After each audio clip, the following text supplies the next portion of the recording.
আপনার কি ঘুমের মধ্যে মুখ দিয়ে লালা পড়ছে? তাহলে আজই সাবধান হয়ে যান।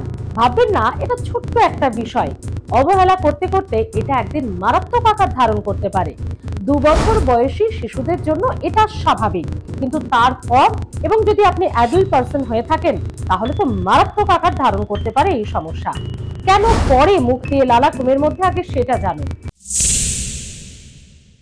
আপনার স্নায়ু বা নার্ভের সমস্যা হয়ে থাকতে পারে, আপনি হয়তো বুঝতে পারছেন না, বা আপনার অ্যালার্জির সমস্যা হতে পারে, সেটাও হয়তো আপনি জানেন না, বা আপনার স্লিপ অ্যাপনিয়ার মতো রোগ ভেতরে ভেতরে বাসা বাঁধতে পারে, আপনি হয়তো এখন বুঝতে পারছেন না, বা আপনার গলায় কোনো দীর্ঘদিনের সংক্রমণ হয়ে থাকতে পারে বা টনসিলের সমস্যা থাকতে পারে।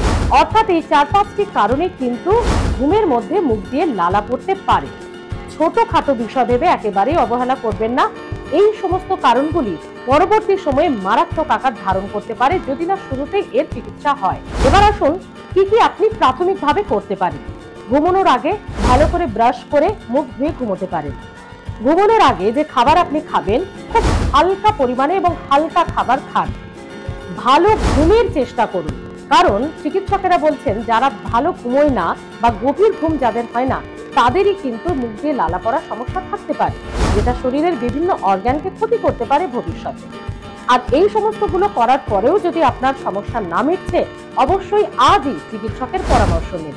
হেলথ সম্পর্কিত আরো ভিডিও দেখতে অবশ্যই সাবস্ক্রাইব করে রাখুন, লাইক করে রাখুন হেলথ প্লাস। ভিডিওগুলি কেমন লাগছে কমেন্ট করে জানাতে ভুলবেন না। ভালো থাকুন।